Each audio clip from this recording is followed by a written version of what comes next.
Javier Lafuente es subdirector del País América y Víctor Lapuente es politólogo, es catedrático en la Universidad de Gotemburgo y doctor por la Universidad de Oxford. Javier, ¿cuál crees que puede ser ese futuro inmediato? Con todo lo que está pasando, ¿cómo ves el escenario de un futuro inmediato en Venezuela? Yo creo que después de todo lo que ha pasado las últimas semanas, volvemos al punto de partida. El punto de partida es que Maduro va a seguir ahí por yo creo que bastante tiempo. Es decir, yo no veo una salida como se puede analizar o especular que pueda tener ahora mismo Maduro. Yo no creo que haya hecho todo esto que hemos visto en las últimas semanas para irse. Es decir, hay un horizonte que es el 10 de enero. Creo que la presión internacional seguirá, pero de momento toca reajustar un poco toda esa presión que cada vez, como estamos viendo en España, como se está viendo en Europa, está más dividida. Falta un actor que para mí es clave, que es Estados Unidos, que va a tener unas elecciones y que hasta que no pasen esas elecciones no creo que vaya a haber mucha novedad. Y entonces, bueno, pues Venezuela, el chavismo, se ha replegado. Ha desatado una ola represiva como no habíamos visto en ninguna de las últimas crisis y yo creo que bueno, pues ha forzado esa división de la oposición que conlleva también una división de la presión internacional. Víctor, Juan Diego Quesada, hace unos minutos, corresponsal del País en la zona, nos decía que le daba de 1 a 10 un 2 a la posibilidad de que se pueda producir un cambio de régimen en Venezuela tras esta crisis. ¿Tú cómo lo ves? Bueno, depende de qué tiempo contemos, ¿no? ¿Cuál es el periodo? Yo creo que a la larga Maduro tiene que caer. O sea que yo le daría una nota mucho más elevada a esa posibilidad, pero claro, lo digo desde el punto de vista de las estadísticas. En general, el régimen de Maduro cumple todas las características que, de acuerdo a los expertos, harían caer a un régimen, ¿no? En primer lugar, tiene problemas económicos tremendos, hasta el punto de que tenemos 7,7 millones de personas que han dejado Venezuela para buscar una vida mejor y alejarse de la represión política. Eso es un porcentaje absolutamente brutal. En segundo lugar, los regímenes se suelen consolidar cuando establecen un mecanismo claro de sucesión, que este no es el caso. Por lo tanto, las mejores autocracias, las que suelen sobrevivir más, son aquellas de partido único, como en China, o las monarquías, obviamente, pero un sistema personalista como el Maduro tiene todos los visos de acabar cayendo. Y en tercer lugar, tampoco existe un apoyo popular importante, es más bien menguante, y si han tenido una manipulación tan burda y retorcida de los resultados electorales que realmente el apoyo es incluso menor del que esperaban. Por tanto, yo creo que va a caer, pero todo depende de un factor que es desconocido, que es el apoyo de las Fuerzas Armadas, ¿no? Estos dictaduras suelen caer. De hecho, los expertos dicen que el 57% de las dictaduras, o más, de hecho, creo que casi 2/3 partes de las dictaduras caen por las acciones de personas dentro del propio aparato del Estado, ¿no?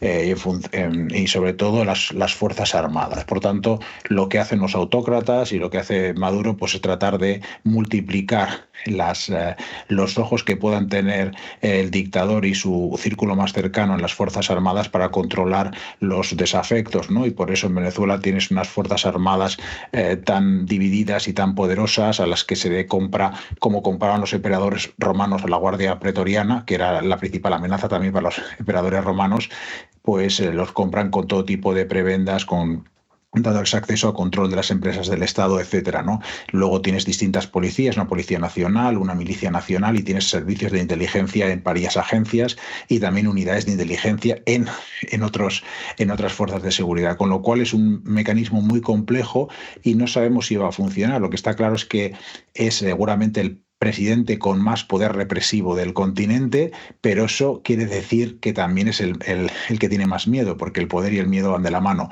Cuanto más poder acumulas, pues más miedo tienes a ser derrocado, y yo creo que ese va a ser el factor clave. Pero si miramos desde fuera, desde el punto de vista estadístico, digamos, las probabilidades de que caiga el régimen de Maduro son muy elevadas. Ahora bien, las probabilidades de que sea reemplazado por otro régimen dictatorial también son elevadas, ¿sí? Estamos hablando mucho hoy de la presión que puede ejercer Europa, la presión, decías, Javi, y que puede suceder a partir de las elecciones de Estados Unidos, ¿hasta qué punto internamente esto les puede afectar cuando ya han superado otras crisis con sanciones, con peticiones de cese, en definitiva con peticiones de claridad democrática? ¿Crees que eso es efectivo en un país como Venezuela, en un régimen como el de Nicolás Maduro? A ver, yo me quiero remitir mucho a lo que acaba de decir Víctor, ¿no? Es decir, las estadísticas apuntarían a que todo hace para que todo contribuya a que Maduro termine por caer, por una salida. Ahora bien, las sanciones. Estados Unidos desde hace casi 10 años, 9 años, ha sancionado a 140 personas, 100 instituciones y Maduro sigue ahí, el chavismo está igual de fuerte. Evidentemente, yo lo que creo es que una presión como se llegó a estas elecciones, la presión internacional debe ser, para que sea fuerte y para que tenga un sentido, tiene que ser amplia y tiene que estar unida. No creo que tenga que ser ideológica, porque si no, eso es lo que prefiere el chavismo. Estados Unidos para mí es el actor clave en esto. Nadie tiene más fuerza.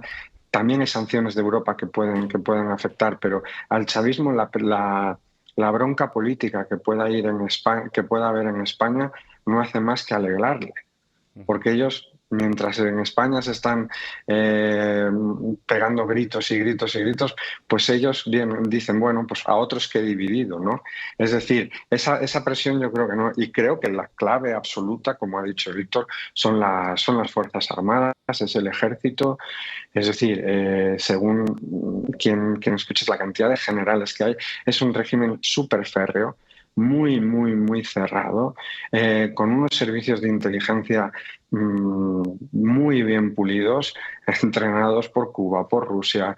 Es decir, estamos hablando ante una organización muy, muy, muy férrea y que a todo eso tiene un apoyo de potencias como Rusia, como China, económicas, militares. Es decir, no estamos hablando solamente de Venezuela contra el mundo, ¿no? Creo que hay que ampliar un poco ese foco del poder que tiene detrás ahora mismo el gobierno de Venezuela.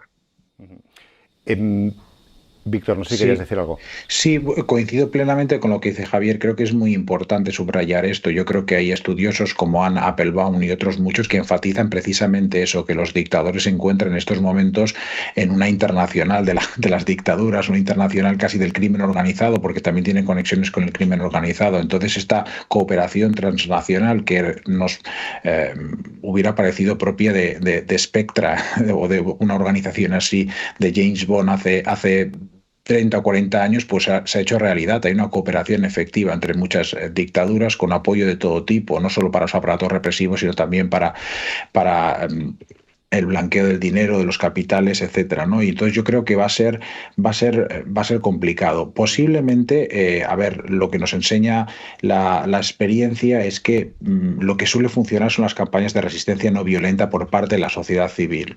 Es el 57% de los casos en los que se ha logrado orquestar esto a nivel ciudadano se ha producido una transición a la democracia. Por el contrario, en menos del 6% de los casos en los que hay una revuelta, una campaña violenta contra el poder represivo, en esos solo en 6% de los casos se consigue la democracia, porque lo que consigues es favorecer todavía más al dictador o aupar a otro sustituto, pero que también es dictatorial, ¿no?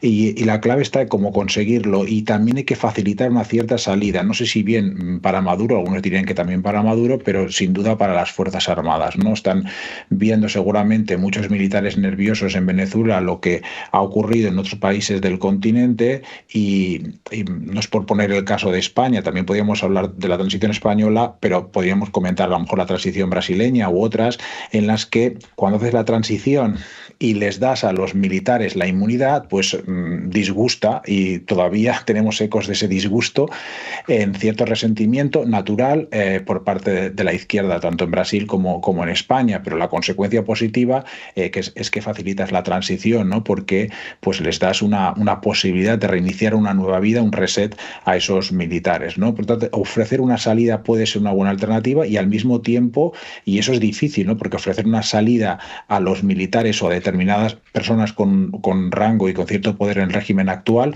hay que compatibilizarlo con mantener esa presión fuerte. Como bien ha comentado Javier, tenemos pues a muchas personalidades del chavismo que están en la lista negra de Estados Unidos.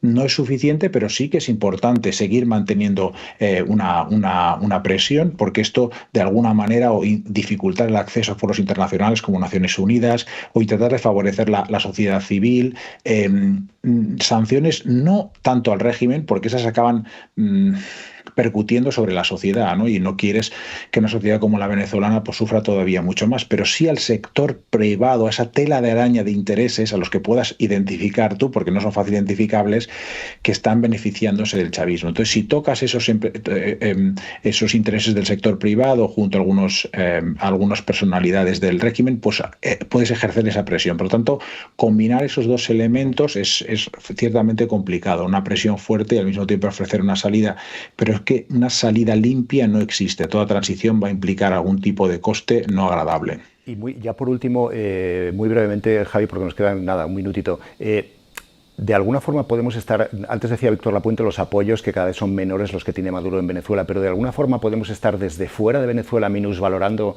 los apoyos que pueda tener el régimen, que quizás hay una Venezuela más grande de la que imaginamos que está detrás de Nicolás Maduro. No lo creo. Es decir, el chavismo tiene una base, tiene un apoyo, ni mucho menos se aproxima al apoyo que tenía Chávez. Lo que no sé si estamos minusvalorando, pero quizás no se calibra o no se sabe cómo dar la vuelta, es el enorme poder que tienen las Fuerzas Armadas en Venezuela. Es decir, a Maduro no le está sosteniendo el pueblo, como se puede decir, como se puede defender. A Maduro lo está sosteniendo un ejército indudablemente férreo, duro, sólido, y algo que es un análisis bastante sencillo que esconde una operación demasiado compleja, y es que mientras el coste de dejar el poder sea mayor que el de quedarse, pues vamos a seguir así. Y lo acabamos de ver en los 2 últimos meses. Yo creo que es un poco lo que mejor ejemplifica todo lo que está ocurriendo. ¿Tiene pueblo, como se dice, Maduro? Sí.